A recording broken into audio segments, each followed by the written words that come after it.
What happens when a man worth $3 billion can't buy the one thing he desperately wants? What happens when someone who has everything discovers they have nothing at all? This is Blake Carlisle, 38 years old, CEO of Carlisle Industries, owner of 17 luxury cars he never drives, master of boardrooms across 3 continents, and completely, utterly alone. Have you ever met someone so successful that everyone around them feels fake? Have you ever wondered what it's like to question every smile, every compliment, every I love you that comes your way? Blake lived this reality every single day. In his world, authenticity was rarer than diamonds. But here's what nobody expected. Not his business partners, not the media, not even Blake himself. The woman who would change everything wasn't at a charity gala. She wasn't at an exclusive party. She wasn't wearing a designer gown or flashing a practiced smile. She was wearing scrubs. She had tired eyes. Her hands were rough from countless hours of work. And she didn't even know his name. Claire Montgomery earned $37,000 a year. Blake made that in 6 hours. She worked 16-hour shifts saving lives. He worked 16-hour days making deals. She went to bed exhausted from helping people. He went to bed empty despite helping himself to everything money could buy. 2 people. 2 worlds. One collision that would destroy everything they thought they knew about love, success, and what really matters. But I'm getting ahead of myself. Let me take you back to where this all began. Not in a mansion or a penthouse, but in the last place a billionaire ever wants to find himself. October 15th. Rain hammering the streets of downtown Chicago. Blake Carlisle's McLaren 720S hydroplaned on Michigan Avenue at 9:47 p.m. The crash wasn't serious. A few bruises, a cut on his forehead, his pride more damaged than his body. But it landed him exactly where fate intended. Mercy General Hospital. Emergency room. Bed number 7. If you've ever felt completely out of your element, you'll understand what happened next. Blake, who commanded rooms full of executives, who negotiated billion-dollar mergers, who had presidents on speed dial, found himself in a hospital gown, waiting for someone, anyone, to tell him what was happening. The first nurse who approached him? Rushed. Professional. Efficient. She checked his vitals, asked standard questions, treated him exactly like what he was, patient number 47 of her shift. The second nurse was different. How are you feeling? And I mean really feeling, not the answer you think I want to hear. Those words came from Claire Montgomery, 29 years old, Wisconsin small-town roots, 5'6", brown hair pulled back in a ponytail that had seen better days, and something in her voice that Blake hadn't heard in 15 years. Genuine concern. Not concern for his wallet. Not concern for his connections. Not concern for what he could do for her career. Just concern. For him. As a person.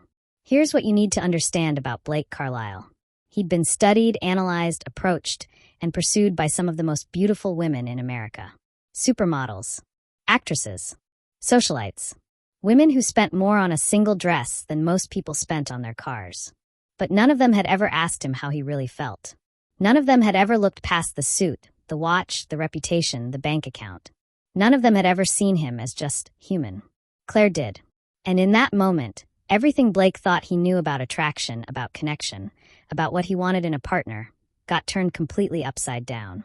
But this story, this incredible, impossible, life-changing story, almost never happened. Because Blake's first instinct was to do what he always did. Put up walls. Assume she wanted something. Protect himself from another fake connection. What stopped him? What made him look twice at the tired nurse with the calloused hands and the genuine smile? Maybe it was the way she treated the homeless man in the bed next to him with the same respect she showed everyone else. Maybe it was how she stayed 15 minutes past her shift to make sure Blake understood his discharge instructions. Maybe it was the fact that when he tried to tip her, actually tried to hand her cash like she was hotel staff, she looked at him like he'd lost his mind. Sir, I'm a nurse. I help people because it's what I do, not because I expect payment for basic human decency. That sentence changed everything. If you've ever wondered what happens when an unstoppable force meets an immovable object, you're about to find out. If you've ever questioned whether true love can cross impossible boundaries, keep watching. If you've ever felt like authenticity is dead in today's world, this story will restore your faith. But I have to warn you, what happens next will challenge everything you think you know about success, about love, and about what happens when 2 people from completely different worlds discover they're exactly what the other has been searching for. If you've ever felt like an outsider in your own success, if you've ever questioned whether people like you for who you are or what you have, hit that like button right now. Because Blake's journey is about to become the most authentic love story you've ever heard. And trust me, you're not ready for what happens when Claire discovers exactly who she's been falling for. To understand why that moment in the hospital hit Blake so hard, you need to know where he came from. Because the man sitting in that emergency room wasn't born with a silver spoon. He wasn't handed his empire on a platinum platter. Blake Carlisle grew up in a 2-bedroom house on Maple Street in St. Louis, Missouri. His father, Robert Carlisle, worked the assembly line at Boeing's manufacturing plant for 23 years. His mother, Linda, taught 4th grade at the local elementary school. Their combined income? $48,000 a year. In a good year. Every morning, Blake watched his father leave for work at 5:30 a.m. Steel-toed boots. Calloused hands. Back that got a little more bent each year from lifting, welding, building the aircraft that would carry people to destinations the Carlisle family could never afford to visit. Every evening, Blake watched his mother grade papers at their kitchen table. Red pen in hand. Patient explanations ready for tomorrow's confused students. She'd fall asleep right there sometimes, her head resting on spelling tests and math homework. This was Blake's first education in what real work looked like. When Blake was 16, everything changed in one terrible moment. Robert Carlisle was operating a hydraulic press when the safety mechanism failed. 3 crushed vertebrae. Permanent disability. Early retirement at age 47. The family's income got cut in half overnight. Blake watched his parents face a choice that millions of families know too well. Keep the house they'd worked 15 years to pay for, or keep food on the table. They chose food. The foreclosure notice arrived 3 months later. Most kids would have been angry. Blake got focused. While his classmates worried about prom dates and weekend parties, Blake worked 3 jobs. Morning shift at a local diner before school. Evening shift bagging groceries. Weekend shifts washing cars at the dealership downtown. Every dollar went to his family. Every hour was accounted for. His grades never slipped. Not once. Blake graduated valedictorian of his class with exactly $1,700 in college savings. Not enough for 1 semester at most universities. But enough to start. Community college first. Academic scholarship covered tuition. Blake worked full-time to pay for books, food, and a shared apartment with 2 roommates who thought his dedication to studying was weird. While they played video games and chased girls, Blake studied financial markets, business strategy, and corporate law. 2 years later, he transferred to Washington University in St. Louis with a partial scholarship and a 4.0 GPA. The full scholarship students looked at him differently. They knew he was the kid who worked 40 hours a week just to stay enrolled. The wealthy students ignored him completely. He belonged to neither group. Blake didn't care. He had bigger plans. By age 22, Blake had his business degree and a job offer from a mid-level investment firm in Chicago. Starting salary, $35,000. More money than his family had ever seen in one place. He took it without negotiating. 5 years later, Blake had learned everything about corporate finance that his bosses were willing to teach him. So he quit and started his own firm with $7,000 in savings and a credit card. Carlisle Financial Solutions opened in a rented office above a dry cleaner. Blake was the CEO, CFO, accountant, janitor, and coffee maker. His first client was a local restaurant owner who needed help restructuring debt. Blake saved the man's business and charged him $800. That restaurant owner told his brother, who told his neighbor, who told his business partner. Within 3 years, Blake was managing investment portfolios worth $12 million. Within 5 years, $30 million. By his 30th birthday, Carlisle Financial had become Carlisle Industries, with offices in Chicago, New York, and Los Angeles. Blake's net worth hit $100 million when he turned 32. $500 million at 35. $3 billion by his 38th birthday. But here's what nobody talks about in those success stories. Here's what the business magazines never mention. The lonelier Blake became, the more suspicious he grew of everyone around him. When you're worth $3 billion, everyone wants something from you. The charity boards want donations. The investment groups want partnerships. The politicians want contributions. And the women want access to all of it. Blake learned this lesson the hard way. Victoria Ashworth was everything the society pages said a billionaire's girlfriend should be. Tall, stunning, Ivy League educated. Her family had old money, the kind that came with trust funds and summer homes in the Hamptons. When she walked into Carlisle Industries for a business meeting about her family's foundation, Blake was impressed by her intelligence, her poise, her apparent interest in meaningful philanthropy. They dated for 8 months. Blake fell harder than he'd ever fallen before. He was planning to propose when he discovered the truth. Victoria had been feeding information about his business deals to her ex-boyfriend, who worked for a competing investment firm. Not for money, she had plenty of that. For sport. For the thrill of playing both sides.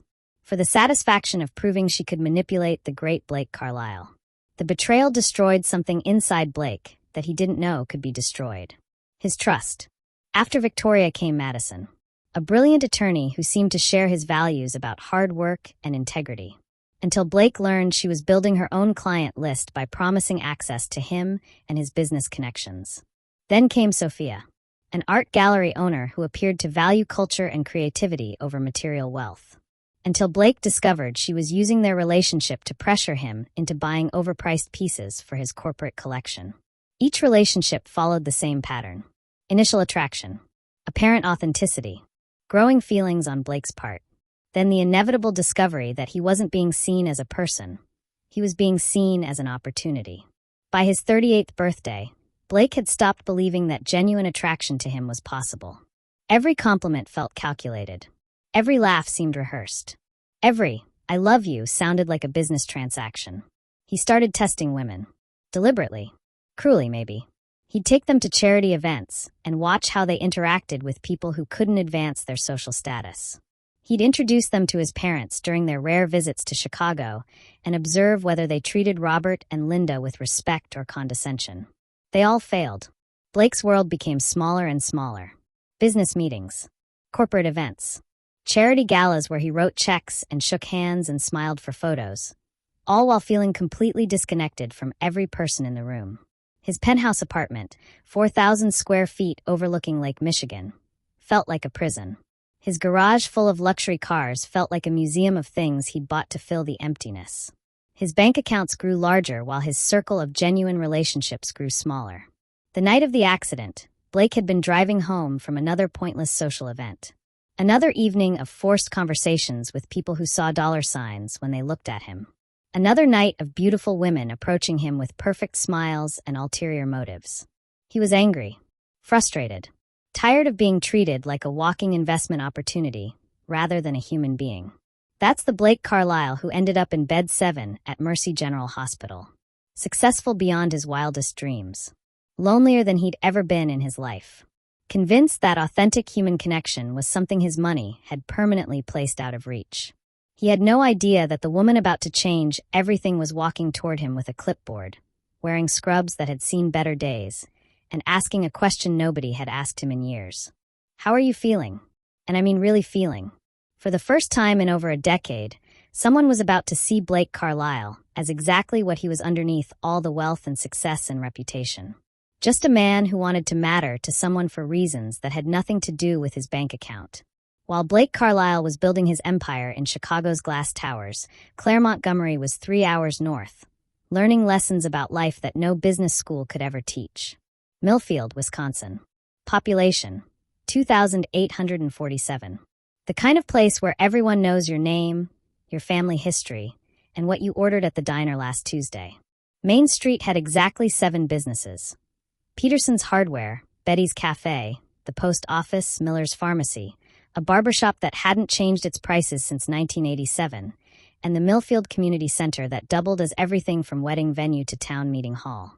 Claire grew up in a white farmhouse on County Road K, where her bedroom window looked out over endless cornfields, and her alarm clock was the rooster her grandfather refused to get rid of. Her father, Tom Montgomery, worked maintenance at the local grain elevator. Her mother, Susan, ran the town's only daycare center out of their converted garage. The Montgomery family wasn't poor, but they understood the value of every dollar. Claire wore hand-me-downs from her older sister until she was 16. Family vacations meant camping at Devil's Lake State Park, 40 miles away. Dinner out was a rare treat reserved for birthdays and good report cards. But Claire's childhood was rich in ways that money could never measure. Every morning before school, she helped her mother prepare breakfast for 12 daycare kids, ranging in age from 6 months to 5 years. Claire learned patience by feeding stubborn toddlers. She learned compassion by comforting crying babies. She learned responsibility by being trusted with the safety and happiness of children whose parents worked double shifts to make ends meet. When Claire turned 14, her world expanded in the most unexpected way. Her grandmother, Dorothy, suffered a massive stroke and moved in with the Montgomery family. The woman who had taught Claire to bake cookies and braid friendship bracelets suddenly couldn't remember Claire's name or feed herself. Most teenagers would have seen this as a burden. Claire saw it as a calling. Every day after school, Claire would sit with Dorothy, reading aloud from romance novels, helping with physical therapy exercises, learning to communicate with someone whose words came slowly and whose frustration ran deep. Claire watched her parents care for Dorothy without complaint, without resentment, with nothing but love and dedication. She watched her mother work all day with other people's children, then come home to patiently help Dorothy relearn how to use a fork. She watched her father work 10-hour shifts at the grain elevator, then spend his evenings building wheelchair ramps and installing grab bars throughout their house. This was Claire's education in what service really meant. When Dorothy passed away during Claire's senior year of high school, Claire knew exactly what she wanted to do with her life. Not because she'd had some dramatic moment of inspiration, but because caring for people felt as natural as breathing. Claire's guidance counselor suggested she consider other career paths. "You have the grades for pre-law," Mrs. Henderson said. "Or business school. Nursing is demanding. The pay isn't great. The hours are brutal." Claire's response was simple. "Someone has to take care of people when they can't take care of themselves. I want to be someone who does that." She enrolled in the nursing program at University of Wisconsin-Madison with a combination of student loans, part-time jobs, and a small scholarship from the Millfield Rotary Club. While her classmates complained about clinical rotations and overnight shifts, Claire thrived. The more challenging the case, the more focused she became. During her pediatric rotation, Claire was assigned to Tommy Hernandez, a 7-year-old with leukemia who hadn't spoken to anyone in 3 days. His parents were exhausted. The doctors were concerned. The other nurses had tried everything. Claire sat beside Tommy's bed and started folding paper airplanes. She didn't ask him to talk. She didn't try to cheer him up. She just folded paper and occasionally launched a plane across the room, retrieving it without comment. After 2 hours, Tommy whispered, "That one didn't fly very far." "You're right," Claire said, handing him a piece of paper. "Think you could do better?" Tommy spent the next hour teaching Claire his technique for making paper airplanes. Then he asked if she could stay while he had his blood drawn. Then he asked if she would be there tomorrow. She was. And the day after that.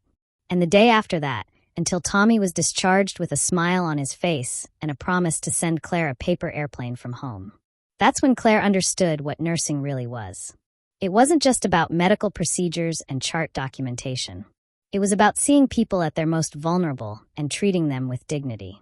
It was about being present in moments when presence mattered more than protocol. After graduation, Claire could have taken a job anywhere. Hospitals in Milwaukee offered her positions with better pay and more prestigious departments. But she chose Mercy General in Chicago for one simple reason. They needed her most. Mercy General served everyone. The homeless man with pneumonia got the same level of care as the businessman with chest pains. The teenage mother having her first baby received the same attention as the society wife having her fourth. Claire had found her place. The emergency department became Claire's second home. 12-hour shifts stretched into 16 hours when the trauma cases kept coming. Claire would arrive at 7 a.m. and sometimes not leave until midnight, grabbing 20-minute breaks to eat a sandwich in the supply closet or call her parents from the stairwell. The work was exhausting. Physically, mentally, emotionally. Claire's feet ached from standing all day. Her back hurt from lifting patients. Her heart hurt from watching people suffer. But every time she thought about leaving for an easier job, something would happen that reminded her why she stayed. Like Mrs. Rodriguez, the elderly woman who came to the ER alone and scared, speaking only Spanish in a hospital where few staff members were bilingual. Claire had taken 2 years of Spanish in high school and spent her break time practicing with Mrs. Rodriguez, holding her hand while the doctors ran tests. When Mrs. Rodriguez was discharged, she hugged Claire and whispered, "Eres un ángel. You are an angel." Like Marcus Williams, the construction worker who'd fallen from scaffolding and was convinced he'd never walk again. Claire spent extra time with him during his week-long stay, encouraging him through physical therapy sessions and celebrating every small improvement. 6 months later, Marcus returned to thank her, walking without assistance and back to work. Like little Emma Chun, the 5-year-old who'd been in a car accident and was terrified of everyone in scrubs. Claire had spent an entire shift sitting on the floor beside Emma's bed, reading picture books and singing lullabies until the little girl felt safe enough to let the doctors examine her. These weren't extraordinary cases. They were Tuesday afternoon cases, weekend night cases, ordinary moments that required nothing more than treating people like human beings deserving of care and respect. Claire never thought about the fact that her annual salary was less than some people spent on their cars. She never felt sorry for herself because she couldn't afford designer clothes or expensive vacations. She measured her success differently. Success was the thank you card from a patient's family. Success was helping someone through the worst day of their life. Success was going to bed exhausted, but knowing that she'd made a difference in ways both small and significant. This was the woman wearing scrubs and tired eyes who walked into Blake Carlisle's room that October night. Someone who understood that real wealth had nothing to do with bank accounts and everything to do with how you treated people when they needed you most. Someone who was about to show a billionaire what genuine richness actually looked like. October 15th, 9:47 p.m. The rain wasn't just falling. It was attacking the streets of downtown Chicago with the kind of fury that makes even experienced drivers slow down and grip their steering wheels tighter. Blake Carlisle was not an experienced driver in weather like this. He was an angry driver. He'd just left the Millennium Club's monthly donor reception, another evening of forced smiles and calculated conversations. 3 hours of listening to people discuss their charitable passions while eyeing his watch, his car keys, and each other's jewelry. 3 hours of women in $1,000 dresses approaching him with strategic laughter and rehearsed compliments about his vision for the future. The final straw had been Melissa Rothschild, a pharmaceutical heiress who'd cornered him near the champagne fountain. "Blake, darling," she'd purred, placing a manicured hand on his arm. "I have the most wonderful idea for a joint venture between our companies. Why don't we discuss it over dinner at my place this weekend? I make an excellent osso buco." Blake had recognized the look in her eyes. The same calculating gleam he'd seen in Victoria's eyes. In Madison's. In Sophia's. The look that said, "I see opportunity and I'm going to take it." He'd excused himself politely, but inside he was seething. Not at Melissa specifically, but at the entire charade. At the predictability of it all. At the crushing loneliness of being surrounded by people who saw him as a means to an end rather than an end in himself. Blake was driving too fast when he hit the intersection of Michigan Avenue and Upper Wacker Drive. The McLaren's tires, designed for racetracks rather than rainstorms, lost traction on the slick pavement. The car hydroplaned for exactly 2.7 seconds. Not long enough to cause serious damage, long enough to send Blake sideways into a concrete barrier. The impact wasn't severe. Blake's seatbelt and airbags did their job.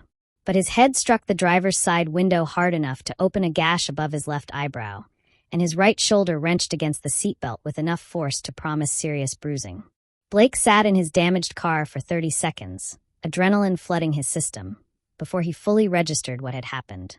His first thought wasn't about injury or damage. It was about the inevitable circus this would create. Photos of his wrecked McLaren would be in tomorrow's financial blogs. Speculation about his driving, his state of mind, his business stability. Questions he didn't want to answer about a night he wished he could forget. But Blake Carlisle hadn't built a $3 billion empire by hiding from problems. He called 911, called his insurance company, and waited for the paramedics to arrive. The ambulance ride to Mercy General was Blake's first experience with healthcare as a regular patient. No private medical team. No executive medical suite. No special treatment. Just a competent paramedic checking his vitals and asking standard questions while the ambulance navigated Chicago traffic at normal speed. Blake found the anonymity oddly refreshing. Mercy General's emergency department at 10:30 p.m. on a Tuesday was organized chaos. A homeless man with a persistent cough sat next to a construction worker with a bandaged hand. A young mother bounced a crying baby while filling out forms. An elderly couple held hands in wheelchairs, waiting for test results with the patience that comes from decades of partnership. Blake, wearing a hospital gown that had seen better days and holding a plastic bag containing his torn Armani suit, felt more out of place than he'd ever felt in his life. And strangely, that felt good. The first nurse who attended to him was professional and efficient. She recorded his information, took his vitals, and explained that a doctor would see him shortly. She treated him exactly like every other patient. No special attention, no recognition, no fuss. Blake realized he couldn't remember the last time someone had treated him as completely ordinary. An hour passed. Then another. Blake watched the emergency department's rhythm from his bed in the observation area. Nurses moved with purposeful urgency, attending to genuine crises while managing the steady stream of less urgent cases. Doctors consulted in hushed tones, making decisions that would affect real lives. Everyone had a job to do, and they were doing it without drama or fanfare. Blake was starting to understand why people complained about hospital waiting times when she appeared. Claire Montgomery arrived for her shift at 11 p.m., taking report from the day nurse with focused attention. Blake watched her review charts, ask questions about specific patients, and listen carefully to details about ongoing treatments. She wasn't rushing, but she wasn't wasting time either. Every movement had purpose. When she approached Blake's bed, clipboard in hand, her first words weren't what he expected. "How are you feeling?" And I mean really feeling, not the answer you think I want to hear. Blake had been preparing his standard response. Fine, just a minor accident, ready to go home. But something in Claire's tone stopped him. She wasn't reading from a script. She wasn't performing customer service. She was asking a genuine question and waiting for a genuine answer. "Honestly," Blake said, surprising himself with his honesty. "Confused. Frustrated. A little embarrassed that I ended up here because I was driving angry." Claire nodded as if this were the most reasonable response in the world. "Angry driving and wet roads don't mix well. Let's take a look at that cut on your forehead." She cleaned the wound with gentle efficiency, her hands steady and sure. Blake found himself studying her face as she worked. No makeup. Fine lines around her eyes that suggested someone who smiled often, but was genuinely tired tonight. A small scar on her chin that looked like it came from childhood mischief rather than cosmetic surgery. "This is going to need 3 stitches, she said, preparing the suturing kit. "I'll numb the area first, but you'll feel a small pinch." "I trust you," Blake said automatically, then paused. When was the last time he'd said those words to anyone and meant them? Claire worked in comfortable silence, her concentration complete. Blake realized he was holding his breath, not from nerves about the procedure, but from the novelty of being cared for by someone who expected nothing from him in return. "There," she said, stepping back to examine her work. "That should heal cleanly. You'll have a small scar, but it'll fade with time." "Thank you," Blake said, and meant it more than he'd meant any thanks he'd given in months. "You mentioned you were driving angry," Claire said, making notes in his chart. "Everything okay? I mean, beyond the obvious accident part." Blake looked at her carefully, waiting for the moment when she would recognize him, when her demeanor would shift from professional care to strategic opportunity. He'd seen it happen countless times. The sudden widening of eyes, the change in voice tone, the calculated recalibration of behavior. It didn't happen. Claire was waiting for his answer with the same genuine concern she'd shown from the beginning. She was treating him like what he was in that moment, a patient who'd had a difficult day and ended up in her emergency department. "Work stuff," Blake said, testing the waters. "Business pressures. People expecting things from me that I'm not sure I want to give." "Ah," Claire said knowingly. "The weight of other people's expectations. That's a heavy load to carry." She said it without asking what kind of business he was in, without probing for details, without showing any sign that she wanted information she could use later. She was simply acknowledging his experience as valid and worthy of compassion. Blake felt something shift inside his chest. A loosening of muscles he hadn't realized were tight. A quiet surprise at being understood without being interrogated. "The doctor will want to check you for concussion symptoms," Claire continued. "But your pupils look good and you're clearly thinking straight. Are you experiencing any nausea? Dizziness? Confusion beyond the normal confusion that comes from ending up in a hospital?" Blake almost smiled at that. "No nausea. No dizziness. And honestly, less confusion than I've felt in a while. Sometimes it takes getting knocked around a little to help things make sense." Claire looked at him with something that might have been approval. "That's very wise. Most people fight that kind of clarity." She finished her notes and prepared to move on to her next patient. but Blake found himself reluctant to let the conversation end. "Can I ask you something?" he said. "Of course. Do you ever get tired of taking care of people who don't appreciate what you do?" Claire considered this seriously. "Sometimes. But I don't do this job for appreciation. I do it because someone needs to, and I'm good at it. The appreciation, when it comes, is nice. But it's not why I'm here." She looked directly at Blake when she said this, and he understood that she was telling him something important about who she was and how she moved through the world. "Besides," she added with a slight smile, "most people end up here on one of the worst days they've had in a while. I don't expect them to be at their best. I just try to help them get through it." Blake watched her walk away to attend to her next patient, an elderly man who was clearly anxious about the tests he was waiting for.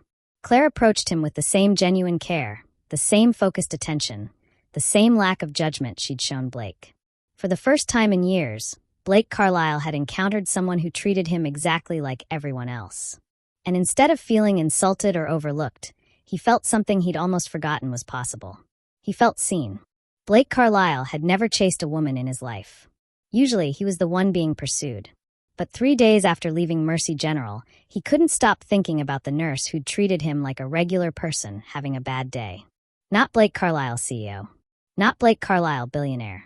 Just Blake, someone who needed 3 stitches and a reminder that the world contained people who cared about others without expecting anything in return. Blake's first instinct was to send flowers. Expensive ones.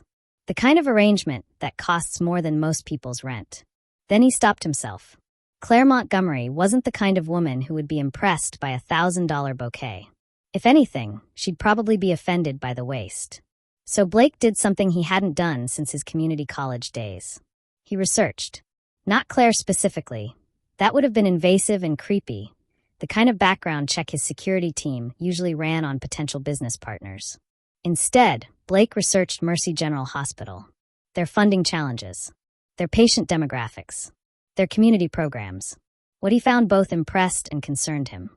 Mercy General served one of Chicago's most underserved populations with a budget that would have been considered inadequate 10 years ago. They were doing incredible work with resources that would have made his corporate accountants weep. Blake saw an opportunity to help. Not to impress Claire, though he'd be lying if he said that wasn't part of his motivation, but to contribute to something genuinely worthwhile.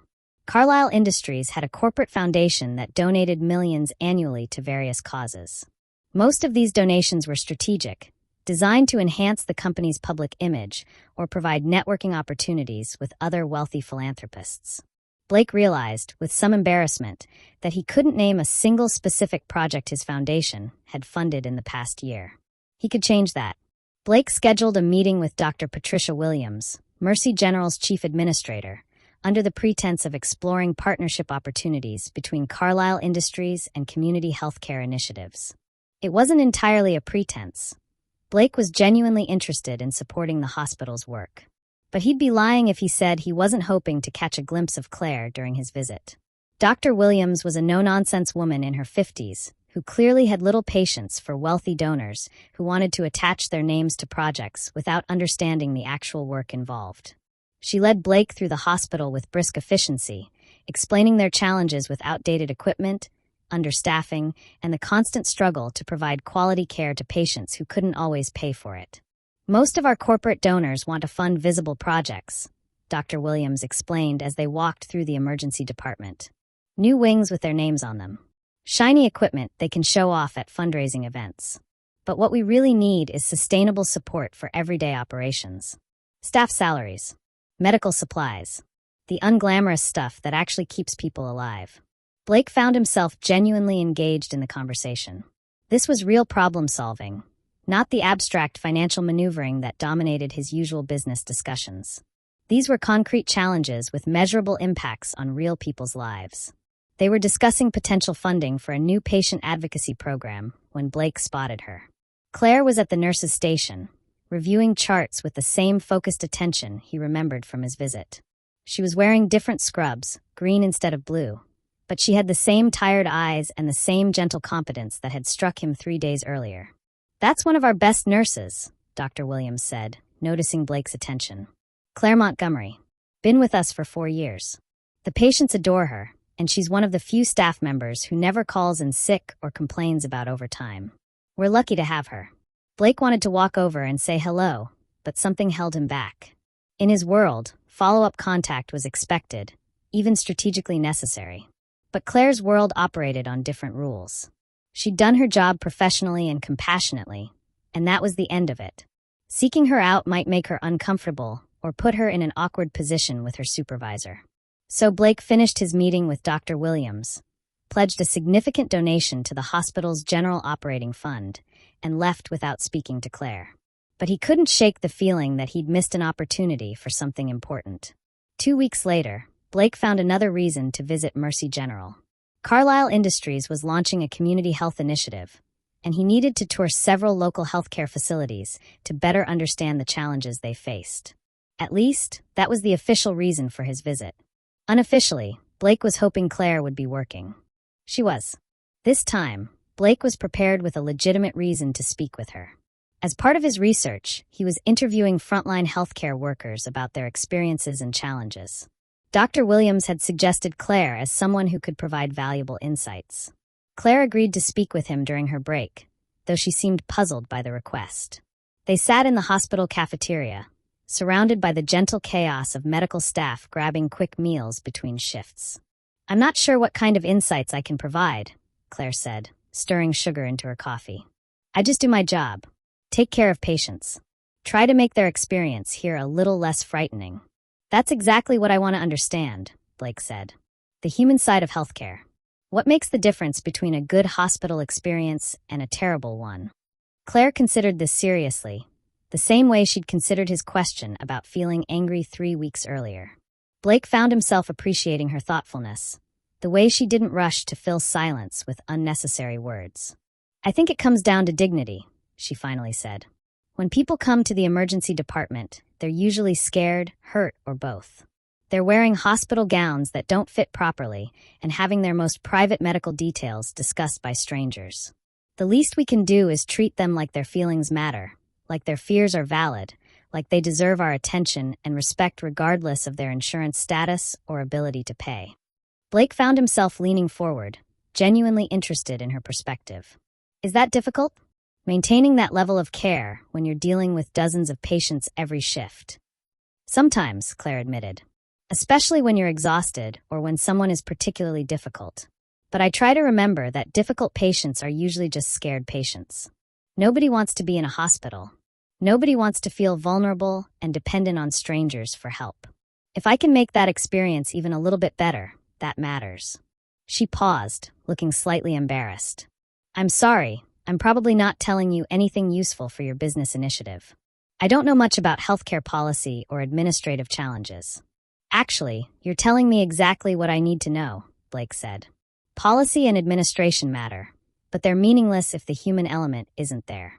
You're describing something that can't be bought or mandated, genuine care." Claire smiled, the first truly relaxed smile Blake had seen from her.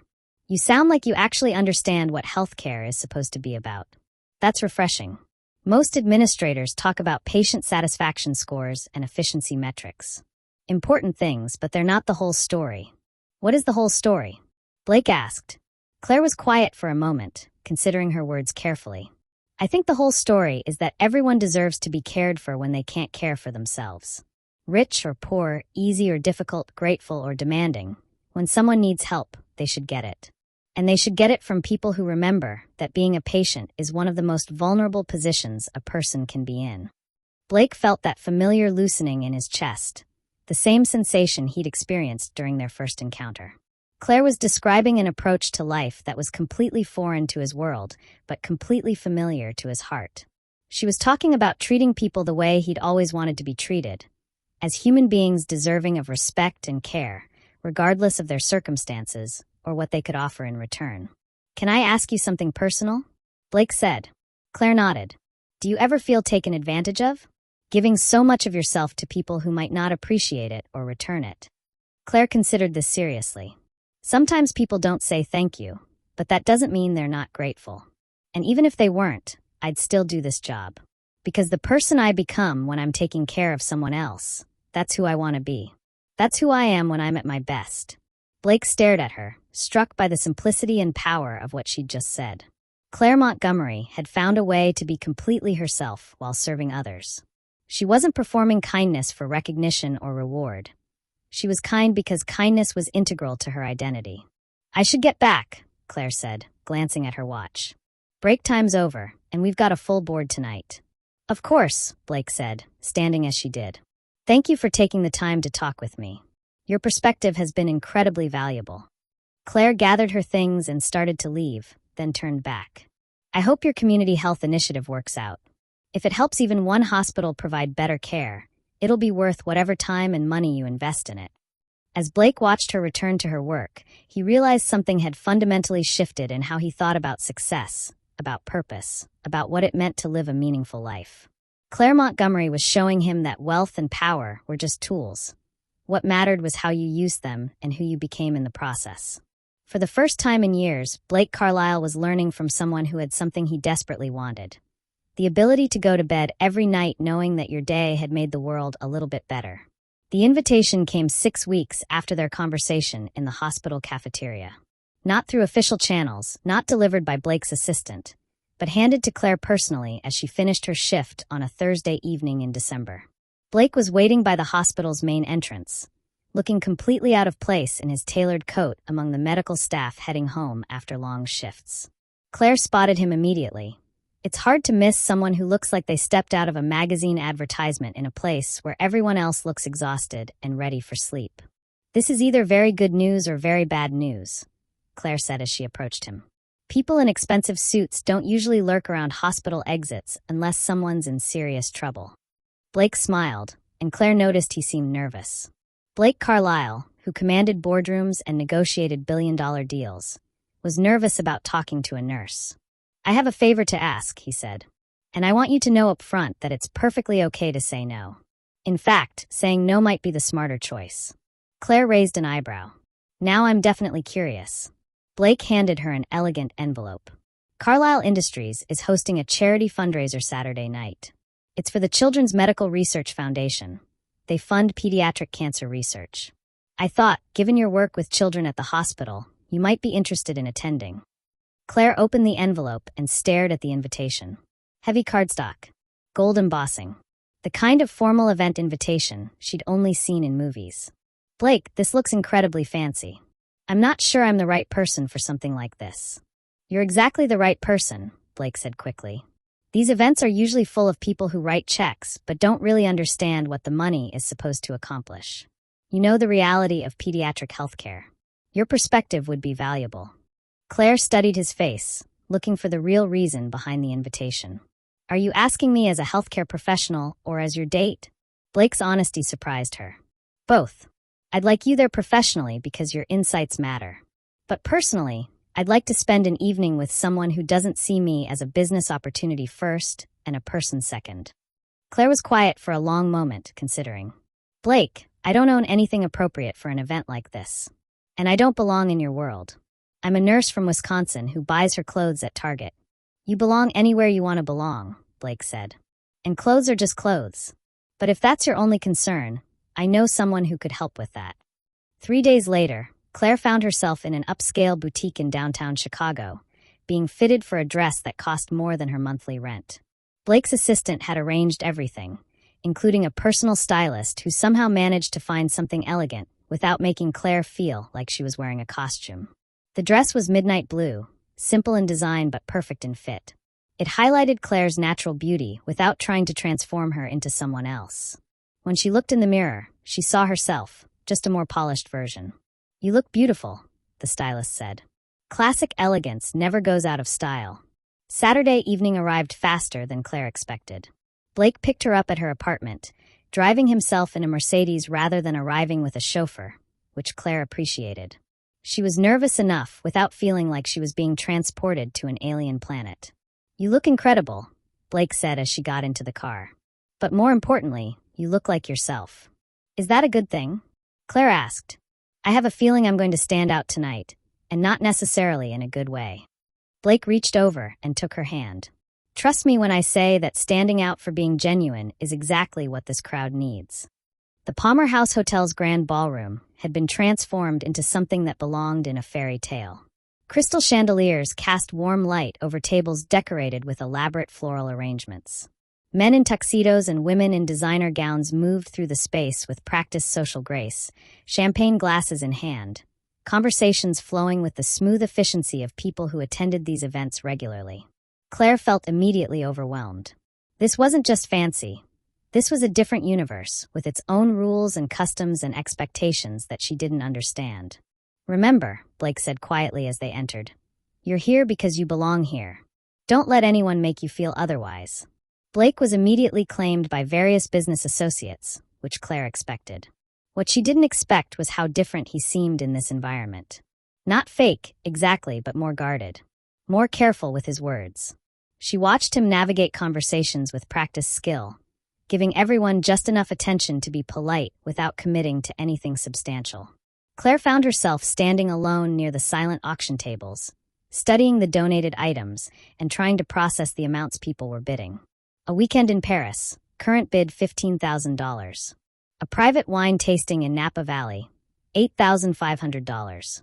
These weren't just luxury experiences. They were casual purchases for people who lived in a world where money had completely different meaning than it did for her. "You must be Blake's latest project." Claire turned to find a woman about her own age, stunningly beautiful in the way that required professional maintenance. Perfect makeup, perfect hair, perfect dress that probably cost more than Claire's car. "I'm sorry," Claire said. "Oh, don't be embarrassed," the woman continued with a smile that didn't reach her eyes. "We all know Blake goes through phases. A few years ago, he was obsessed with environmental causes, dated that activist for 6 months. Before that, it was literacy programs and that librarian from Lincoln Park. Now apparently it's healthcare and..." She looked Claire up and down. "You." Claire felt her cheeks burn, but kept her voice level. "I'm Claire Montgomery. I'm a nurse at Mercy General." "Right, of course. Very noble work, I'm sure." "I'm Victoria Ashworth." The name meant nothing to Claire, but she could tell it was supposed to. "Blake and I have history, so let me give you some friendly advice. Don't get too attached. Blake likes to feel good about himself by dating women who represent causes he's passionate about at the moment. But eventually, he always comes back to his own world." Before Claire could respond, another voice joined the conversation. "Victoria, I see you're introducing yourself to Claire." Blake appeared at Claire's side, and she could sense the tension in his posture immediately. "Just being friendly," Victoria said, her tone light but her eyes cold. "Getting to know your date." "Claire isn't my date," Blake said firmly. "She's my guest. There's a difference." Victoria's laugh sounded like breaking glass. "Of course there is. Well, I'll leave you two to enjoy the evening. Claire, it was educational meeting you." As Victoria glided away, Claire felt something deflate inside her chest. She'd known she didn't belong here, but having it stated so clearly, and having Blake not contradict the basic premise, was more painful than she'd expected. "I should probably explain about Victoria," Blake started. "You don't owe me any explanations," Claire said quietly. She made some things very clear. Blake studied her face. "What things?" "That I'm your current charitable cause. That you have a pattern of dating women who represent whatever social issue you're focused on at the moment." Blake's expression darkened. "Victoria is my ex-girlfriend, and she's speaking from jealousy, not knowledge. What she said about you, about us, about my motivations, none of it is true." "Isn't it?" Claire asked. "Even a little bit? You started visiting the hospital after you decided to launch a community health initiative. You invited me here to provide perspective on pediatric health care. I'm not saying you're doing anything wrong, Blake, but maybe she's not completely wrong either." Blake was quiet for a moment, and Claire could see him processing what she'd said, testing it against his own understanding of his motivations. "You're right that I started visiting the hospital because of business interests," he said slowly. "But that's not why I kept visiting. And it's not why I invited you here tonight." "Then why?" Claire asked. Blake looked around the ballroom, at the perfectly dressed people having perfectly orchestrated conversations about perfectly acceptable topics, and then back at Claire. "Because in a room full of people wearing masks, you're the only person I know who's genuinely herself. Because when I talk to you, I remember what it feels like to have conversations that matter. Because you make me want to be a better version of myself, not a richer or more powerful version." Blake's voice had gotten quieter as he spoke, more intense. Several people nearby had started to notice their conversation, and Claire became aware that they were drawing attention. "Blake," she said softly, "people are watching." "Let them watch," Blake said. "I'm tired of pretending that surface-level charm is more valuable than genuine character. I'm tired of attending events where people spend more on their outfits than most families earn in a year and then congratulate themselves for their philanthropy. I'm tired of living in a world where authenticity is seen as weakness and vulnerability is seen as failure." His voice had risen slightly, and now they definitely had an audience. Claire could see curious faces turned in their direction, could sense the subtle shift in the room's energy as people realized Blake Carlisle was having what might generously be called a moment. "Most of all," Blake continued, looking directly at Claire, "I'm tired of being around people who see me as an opportunity instead of a person. You've never asked me for anything. You've never tried to use our friendship to advance yourself. You've never pretended to be interested in things you don't care about just to impress me. Do you have any idea how rare that is in my world?" Claire felt something shift in her understanding of Blake, of herself, of what was happening between them. This wasn't about charity or causes or social experiments. This was about two people who'd found something real in a world full of artificial connections. "I think," Claire said carefully, "that maybe your world and my world aren't as different as they appear on the surface. People are people, regardless of their bank account balance. Everyone wants to be seen and valued for who they really are." Blake smiled, and for the first time all evening, he looked completely relaxed. "Would you like to get out of here? I know a place that serves excellent coffee and doesn't require formal wear." Claire looked around the ballroom one more time, at the crystal and gold, at the designer gowns and practiced smiles, at Victoria Ashworth watching them with calculating eyes, and realized she'd learned everything she needed to know about Blake's world. The question wasn't whether she belonged here. The question was whether this world was worthy of someone like Blake, someone who was capable of so much more than the artificial connections it offered. "I thought you'd never ask," Claire said. The coffee shop Blake chose was everything the Palmer House ballroom wasn't. Mismatched furniture, local art on the walls, a menu written in chalk on a blackboard behind the counter. The kind of place where people came to read, study, or have genuine conversations without worrying about being photographed or overheard by business competitors. Claire had never seen Blake look more at ease. He'd loosened his bow tie, rolled up his sleeves, and was sitting across from her in a booth that had seen better days, drinking coffee from a ceramic mug with a small chip in the handle. "This is more like it," Claire said, wrapping her hands around her own mug. "Though I have to ask, do you come here often, or did you just Google places that aren't fancy on your phone?" Blake laughed, and Claire realized it was the first completely unguarded laugh she'd heard from him.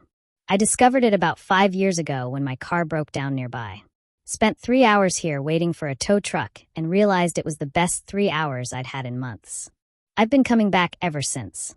"Alone?" Claire asked. "Always alone," Blake admitted. "Until tonight." Something in the way he said it made Claire's chest tighten. Not with anxiety, but with recognition. Blake had shared something private with her, something that belonged to the real him rather than the public version. "Can I ask you something?" Claire said. "What Victoria said tonight about your pattern of dating women who represent your current charitable interests, is there truth to that?" Blake was quiet for a moment, considering. "There's truth to the fact that I've dated women involved in causes I was supporting. The environmental activist, the librarian Victoria mentioned. But her interpretation of why is completely wrong." "What's your interpretation?" "I think I was looking for someone who cared about something bigger than themselves. Someone who had purpose beyond social climbing or material accumulation. Someone who was trying to make the world better in some way." Blake paused. "I think I was looking for someone like you, but I didn't know what that looked like until I met you." Claire felt heat rise in her cheeks. "Blake, I know it's complicated," he said quickly. "I know my world comes with pressures and expectations that you didn't sign up for. After tonight, I understand if you want to step back from whatever this is between us." Claire studied his face. The man sitting across from her wasn't the confident CEO she'd seen navigate the charity gala. He was vulnerable, uncertain, asking for something he wasn't sure he deserved. "What if I don't want to step back?" she asked quietly. Blake's relief was visible. "Then I want you to know what you're getting into. My life is complicated in ways that might not be obvious. The media attention, the social expectations, the constant analysis of every decision I make. People will question your motivations for being with me. They'll question my judgment for choosing you. They already are questioning those things, Claire pointed out. Victoria made that clear. Victoria is just the beginning. There will be articles in business magazines speculating about how our relationship affects my leadership capabilities.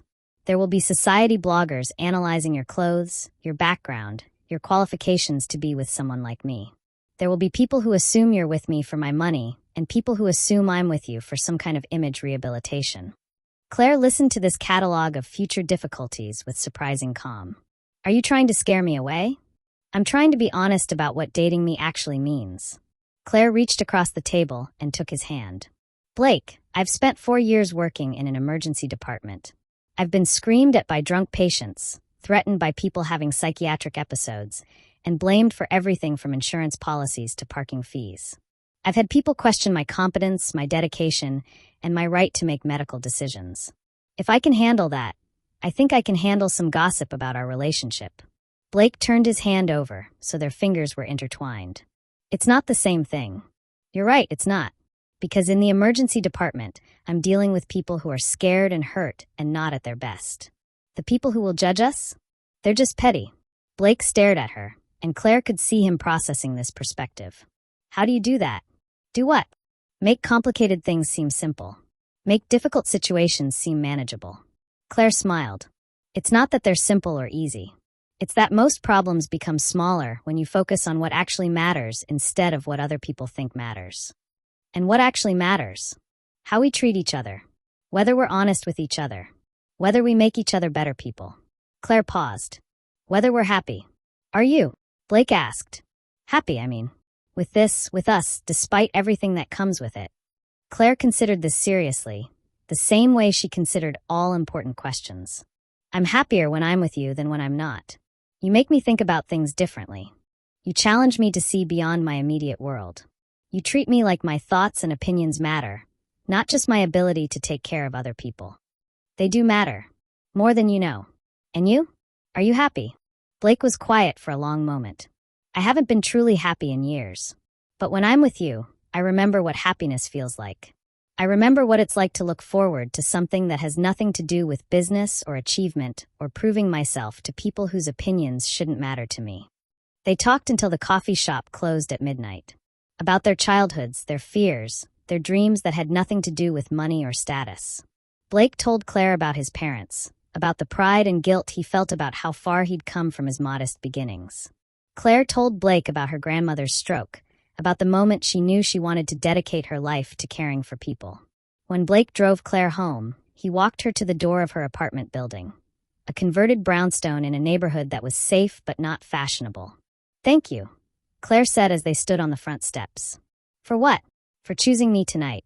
In front of all those people, when it would have been easier to smooth things over and maintain appearances, you chose me. Blake stepped closer. Claire, I need you to understand something. Tonight wasn't about choosing you over them. Tonight was about finally being honest about who I want to be and who I want to be with. You didn't just get chosen. You've been changing me since the night we met. Good change. The best kind of change. The kind that makes me want to deserve the person I am when I'm with you. Blake kissed her then, soft and careful and full of promise. Not the practiced kiss of someone who'd done this many times before, but the genuine kiss of someone who'd finally found something real worth protecting. When they broke apart, Claire was smiling. I should warn you, I'm not going anywhere. Whatever gossip comes, whatever pressure your world puts on us, whatever challenges we face, I'm not running away. Promise? Promise. But I have one condition. Anything. We do this honestly. No games, no strategies, no trying to manage each other or protect each other from difficult truths. If we're going to be together, we're going to be really together. Blake kissed her again, this time with more certainty. Deal. As Blake drove away, Claire realized that for the first time in her adult life, she was in love with someone who loved her back for exactly who she was. Not who she might become, not who she could be if she changed, but who she was right now. It was terrifying and wonderful and completely worth whatever chaos might come next. 3 months after the charity gala, Claire Montgomery discovered something that would change everything. She was 15 minutes late getting to work, rushing through the hospital's main entrance with her hair still damp from the shower and her scrubs wrinkled from being hastily pulled from the dryer. The morning sickness had caught her off guard again. The third time in 2 weeks that she'd barely made it to the bathroom before throwing up. Food poisoning, she'd told herself initially. Then stress from the increased media attention her relationship with Blake had generated. Then maybe the flu that was going around the hospital. But 15 minutes late was 15 minutes late, and Claire Montgomery had never been late to work in 4 years of employment at Mercy General. The realization hit her like a physical blow as she stood at the nurse's station, staring at the duty roster. She was never late. She was never sick. And she had definitely never experienced morning nausea that felt exactly like what she'd observed in hundreds of pregnant patients over the years. Claire managed to get through her shift on autopilot, her training carrying her through routine procedures while her mind processed the possibility that her life was about to change in the most fundamental way imaginable. Every time she helped a pregnant patient, every time she reviewed prenatal charts, every time she heard a fetal heartbeat during an ultrasound, she felt a mixture of terror and wonder. After her shift ended, Claire drove to a pharmacy across town where she was unlikely to run into anyone she knew. She bought 3 different pregnancy tests, paying in cash like she was purchasing something illegal rather than something that millions of women bought every day. Back in her apartment, Claire sat on her bathroom floor and waited for results that would either confirm her suspicion or allow her to return to her normal life of predictable challenges and manageable complications. All 3 tests were positive. Claire stared at the plastic sticks for 20 minutes, as if extended observation might change the results. But the lines remained stubbornly clear. Pink lines, blue lines, digital readouts that spelled out pregnant in letters that seemed to pulse with significance. She was carrying Blake Carlisle's child. The implications hit her in waves. Financial implications. Raising a child on a nurse's salary while dating a billionaire would create complications she couldn't begin to calculate. Professional implications. Single mothers in demanding healthcare jobs faced challenges that married mothers with supportive partners and financial resources never encountered. Personal implications. She and Blake had been together for only 6 months, and now they were facing the ultimate relationship test. But underneath all those practical concerns was something else. Something that surprised Claire with its intensity. Joy. She was going to be a mother. She was going to have the opportunity to love and protect and teach another human being. She was going to experience the profound transformation that came with being responsible for someone else's life in the most fundamental way possible. Claire had always wanted children, but she'd assumed that would happen in the distant future, after marriage, after financial stability, after careful planning and mutual decision-making. This was none of those things. This was immediate and unplanned and complicated beyond measure. But it was also real. And despite everything that made this pregnancy inconvenient and challenging, Claire found herself placing a protective hand over her still flat stomach and feeling a fierce surge of maternal love for the life growing inside her. Now she had to tell Blake. Claire called him that evening, her voice carefully neutral. "Are you free for dinner tomorrow? I have something I need to discuss with you." "Of course," Blake said immediately. "Is everything okay? You sound different." "We'll talk tomorrow," Claire said. "Can you come to my apartment? This isn't a conversation for a restaurant." Blake arrived at 7 o'clock sharp, carrying takeout from Claire's favorite Thai place and wearing the expression of someone trying not to show his concern. He'd learned to read Claire's moods over the past few months, and he clearly sensed that something significant was happening. They ate in relative silence, making small talk about their respective days while both avoiding the subject they both knew was coming. Finally, Claire pushed her plate away and looked directly at Blake. "I'm pregnant." Blake froze with his fork halfway to his mouth. For a moment, he looked like he was processing a foreign language, translating words that didn't quite make sense in their usual context. "Pregnant," he repeated slowly. "About 6 weeks, according to my calculations." Blake set down his fork and stared at Claire, his expression cycling through surprise, confusion, and something that might have been panic. How do you feel about that?" Claire appreciated that his first question was about her feelings rather than about logistics or implications or what this meant for their relationship. "Scared," she said honestly. "Overwhelmed. Uncertain about almost everything." She paused. "And happy. Despite all the complications this creates, I'm happy about having this baby." Blake was quiet for a long time, his hands clasped tightly in front of him. Claire watched him process the information, watched him work through the same cascade of implications she'd been considering all day. "What do you need from me?" he finally asked. It wasn't the response Claire had expected. Not what are we going to do? Or how did this happen? Or any of the other questions that would have focused on the problem-solving aspects of the situation. Blake's first instinct was to ask what she needed, to position himself as supportive rather than reactive. I need to know what you're thinking, Claire said. I need to know if this changes how you feel about us, about our relationship, about the future you want. Blake reached across the table and took her hands. Claire, I need you to understand something. This doesn't change how I feel about you. If anything, it clarifies how I feel about you. What do you mean? I mean that the woman I fell in love with is someone who would approach even an unplanned pregnancy with courage and grace and fierce protectiveness for her child. The woman I fell in love with is someone who would put that child's needs above her own comfort or convenience. The woman I fell in love with is someone who would be an extraordinary mother. Claire felt tears she hadn't expected gathering in her eyes. Blake, this is going to change everything. Your life, your business, the way people see you. Dating a nurse is one thing. Having a child with a nurse is something completely different.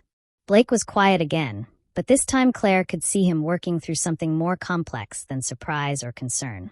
This was the expression she'd seen when he was making major business decisions, when he was calculating risks and benefits and long-term consequences. You're right that it changes things, he said slowly. But maybe it changes them in ways that needed to be changed. What do you mean? Blake stood up and walked to Claire's small living room window, looking out at the street below. I've spent 15 years building a company, accumulating wealth, establishing myself in a world that values achievement above everything else. And for what? So I could attend charity galas with people who see me as a networking opportunity? So I could have dinner with women who are more interested in my portfolio than my personality. He turned back to face Claire. You know what I realized tonight, the moment you told me you're pregnant? I realized that none of that matters if I don't have someone to share it with. And not just someone, the right someone. Someone who loves me for reasons that have nothing to do with my bank account. Someone who challenges me to be better than I am. Someone who's carrying my child. Claire felt something shift in her chest, a loosening of tension she hadn't realized she was carrying. Are you saying you're happy about this? I'm saying I'm terrified and excited and completely unprepared, and I can't wait to figure it out with you. Blake sat back down and took her hands again. Claire, I want to marry you. Blake. Claire started. Not because you're pregnant, he said quickly. I've been thinking about asking you for weeks. The pregnancy just makes it clearer that I don't want to waste any more time being careful or gradual or reasonable about something that feels completely right. Claire stared at him, trying to process a proposal that was happening in the middle of pregnancy news in her small apartment over leftover Thai food. You're serious. I've never been more serious about anything in my life. I want to marry you. I want to raise this child with you. I want to build a life that's about more than business deals and social expectations. Blake paused. But I also want you to know that if that's not what you want, if the timing is wrong or the circumstances are too complicated, I'll support whatever decision you make. About the pregnancy, about us, about everything. Claire felt the last of her fears dissolve. This was the man she'd fallen in love with, someone who offered support without conditions, who faced challenges with honesty and courage, who saw complicated situations as opportunities rather than obstacles. Ask me properly, she said softly. Blake smiled and got down on one knee right there in her small living room, still wearing the clothes he'd worn to work, proposing without a ring or flowers or any of the traditional romantic gestures. Claire Montgomery, will you marry me? Will you let me spend the rest of my life trying to deserve the love you've shown me? Will you let me be the father to this child and any other children we might have? Will you help me build something real and meaningful and completely different from anything I ever imagined I wanted? Yes, Claire said, pulling him up from the floor and into her arms. Yes to all of it. Effective immediately, Blake said, standing at the head of the polished conference table where he'd made hundreds of crucial decisions over the past decade. I'll be transitioning to an advisory role as executive chairman. Sarah Chun will assume the position of chief executive officer, with my full support and confidence. The silence that followed was deafening. Thomas Morrison, the board's longest-serving member and Blake's former mentor, was the first to speak. Blake Carlisle called an emergency board meeting for Monday morning at 8 a.m. sharp. The 12 members of Carlisle Industries' board of directors filed into the glass conference room overlooking Lake Michigan with expressions ranging from curious to concerned. Emergency meetings usually meant acquisitions, crises, or major strategic pivots that would affect billions of dollars in assets. None of them expected their CEO to announce that he was stepping back from active leadership to focus on starting a family. Blake, I think we need some context here. This is rather sudden. The context is simple, Blake replied. I'm getting married. My fiancé and I are expecting a child. My priorities have changed, and I want to be present for the most important work I'll ever do, being a husband and father. Victoria Ashworth's father, who served on the board as a major investor, leaned forward with barely concealed irritation. This is about that nurse, isn't it? Blake, you can't possibly be considering derailing your career for a woman who trapped you with a pregnancy. Blake's voice remained calm, but everyone in the room could sense the steel beneath his words. Claire Montgomery didn't trap anyone. And she's not that nurse.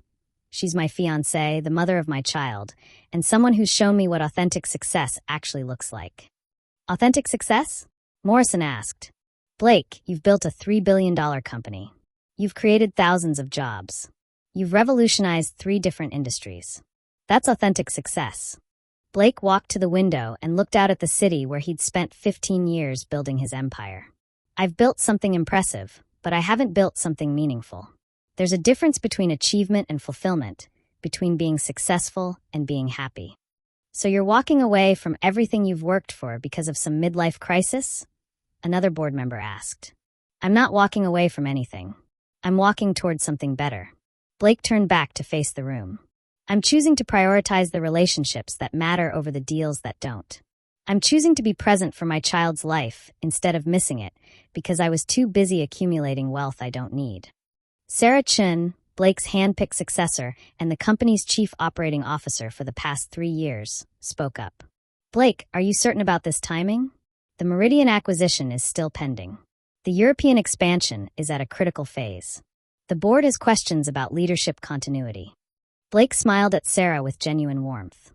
Sarah, you've been ready to run this company for 2 years. You understand our operations better than I do. You have stronger relationships with our international partners, and you see opportunities that I miss. This transition was always going to happen. I'm just accelerating the timeline. But why now? Morrison pressed. Why not wait until after the baby is born? Why not take paternity leave and return when things settle down? Blake was quiet for a moment, considering how to explain something that had taken him months to fully understand himself. Because I watched my father work himself into disability trying to provide for his family, and I watched my mother sacrifice her dreams to support his. They did it because they thought financial security was the most important gift they could give me. But the most important gift they actually gave me was their presence, their attention, their involvement in my daily life. Blake looked around the room at faces that had witnessed his rise from ambitious startup founder to corporate titan. I have enough money to last several lifetimes. But I only have one chance to be present for my child's first steps, first words, first day of school. I only have one opportunity to build a marriage based on partnership rather than absence. I only have one life to live authentically instead of performing success for people whose approval doesn't actually matter. The room was quiet again, but this time the silence felt different. Less shocked, more contemplative. What about your legacy? Morrison asked softly. What about everything you've built? My legacy will be Carlisle Industries continuing to thrive under better leadership than I could provide. My legacy will be the hospitals we've funded, the scholarships we've created, the jobs we've generated. But my most important legacy will be the family I'm about to start and the example I set for my child about what really matters. Blake sat back down and looked directly at each board member. I'm not asking for your approval of my personal decisions. I'm informing you of a business transition that I believe serves the company's best interests. Sarah has my complete confidence and my ongoing support as executive chairman. The fundamentals of our business are strong, our market position is secure, and our future is bright. And if the market reacts poorly? Asked Patricia Wells, the board's financial expert. If investors see this as instability or weakness? Then they don't understand what real strength looks like, Blake replied. Real strength is making decisions based on your values rather than other people's expectations. Real strength is choosing what matters over what's easy. Real strength is building something that will last beyond your own career. Blake stood again, signaling that the meeting was coming to an end. I'll be working closely with Sarah over the next month to ensure a smooth transition. I'll remain available for strategic consultation and major decisions. But effective today, I'm no longer defining myself by this company's success. I'm defining myself by whether I become the husband Claire deserves and the father my child deserves. As the board members filed out, Morrison approached Blake privately. I think you're making a mistake, he said quietly. But I also think you're the happiest I've ever seen you. Sometimes those two things go together. Blake smiled. Sometimes they do, Thomas. Sometimes the biggest mistake you can make is playing it safe. That afternoon, news of Blake Carlisle's transition broke across financial media. Stock prices fluctuated. Analysts debated the implications. Business journalists speculated about the motivations behind such an unusual decision. But Blake wasn't watching the market reports or reading the coverage. He was at Mercy General, sitting in a prenatal appointment with Claire, watching their baby's heartbeat on an ultrasound screen and understanding exactly why he'd made the right choice. If this story is touching your heart, please share it. Someone in your life needs to hear that love conquers all. Grace Elizabeth Carlisle arrived on a Tuesday morning in June, 3 weeks early and completely impatient to meet the world. Claire had been working a reduced schedule in her final trimester, but she'd insisted on finishing her shift the night before despite the persistent backache that had been bothering her all week. At 3:17 a.m., she woke Blake with a gentle shake and 3 words that changed everything. It's time, Blake. Blake had prepared for this moment. He'd read books about labor and delivery. He'd attended childbirth classes where he'd been the only man in a $1,000 suit learning breathing techniques alongside women in yoga pants. He'd packed and repacked Claire's hospital bag 3 times, making sure they had everything the checklist recommended and several things it didn't.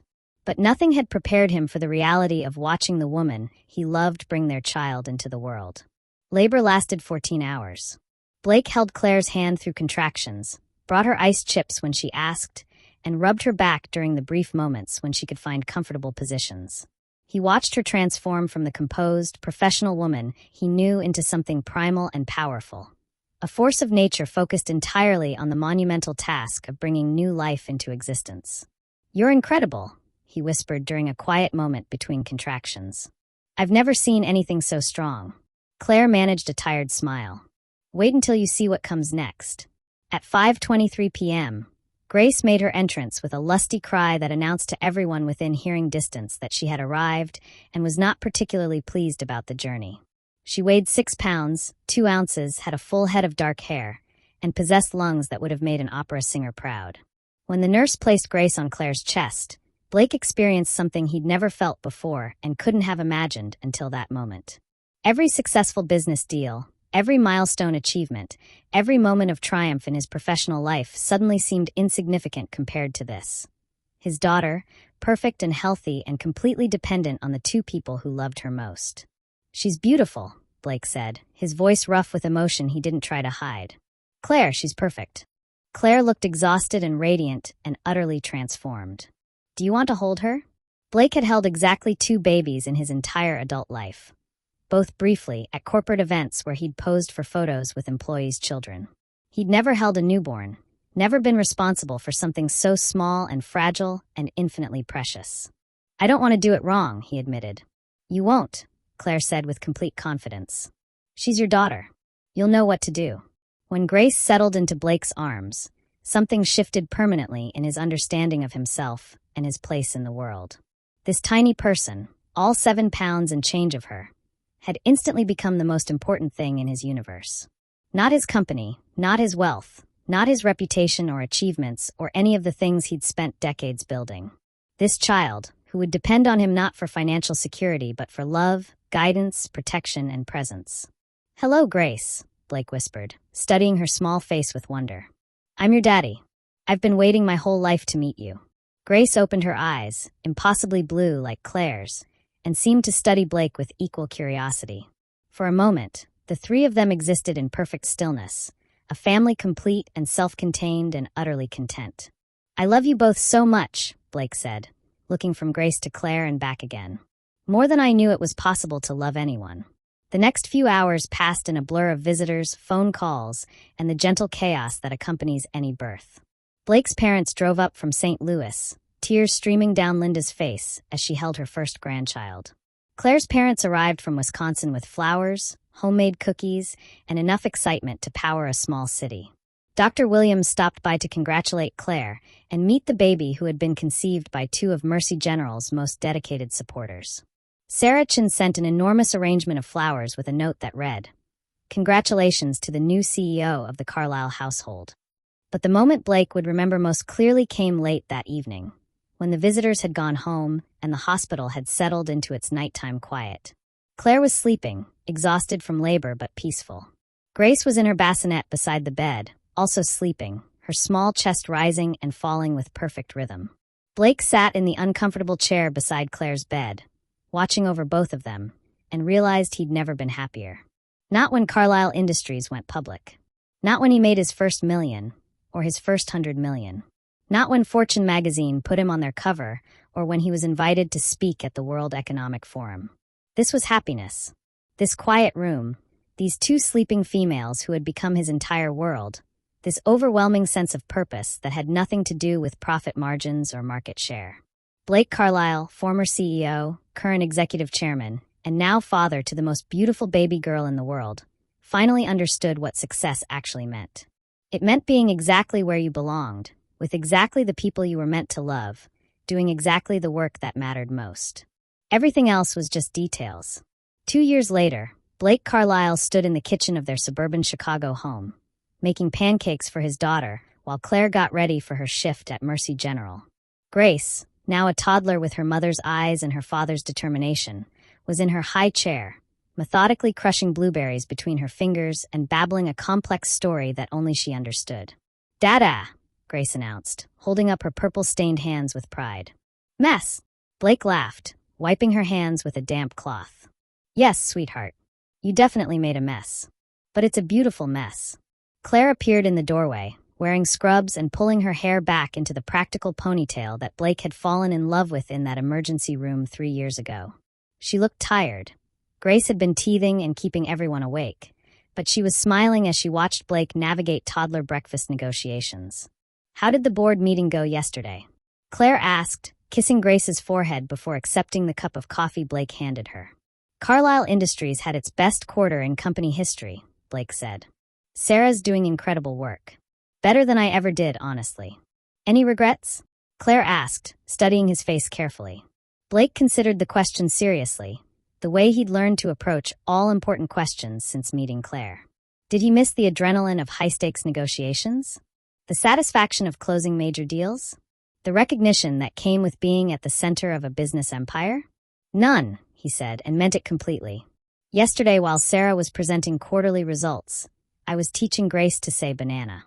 She can't quite get the middle syllable right, so it comes out as bana. It's the most adorable sound I've ever heard.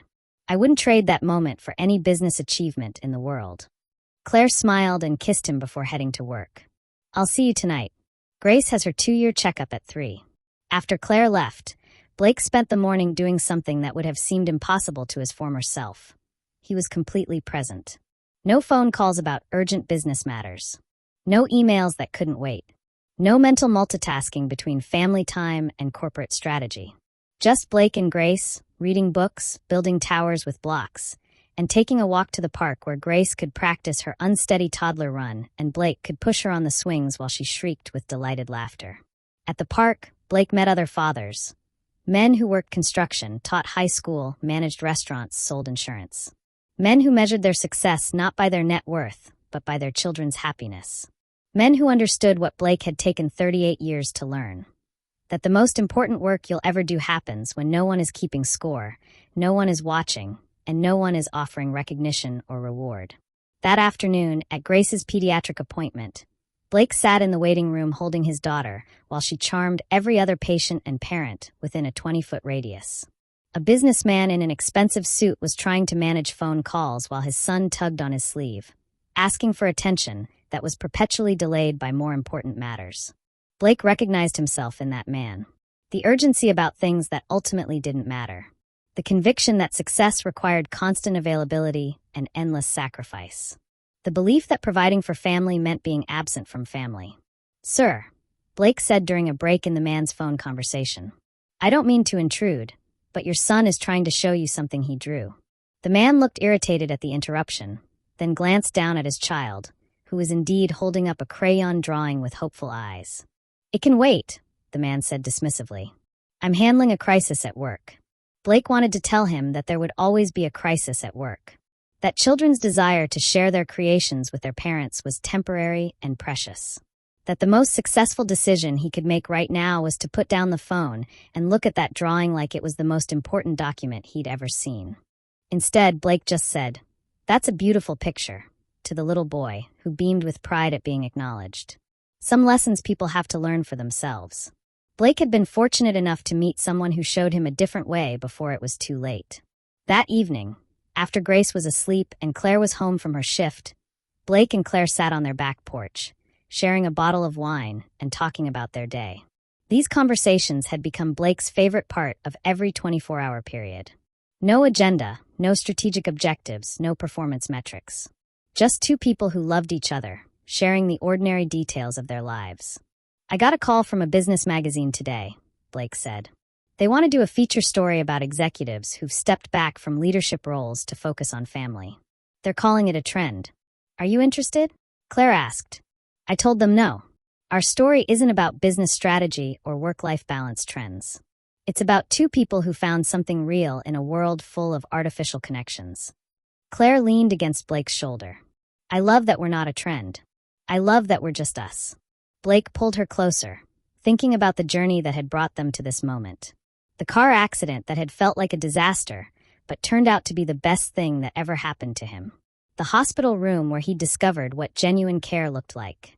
The charity gala where he'd chosen authenticity over social acceptance.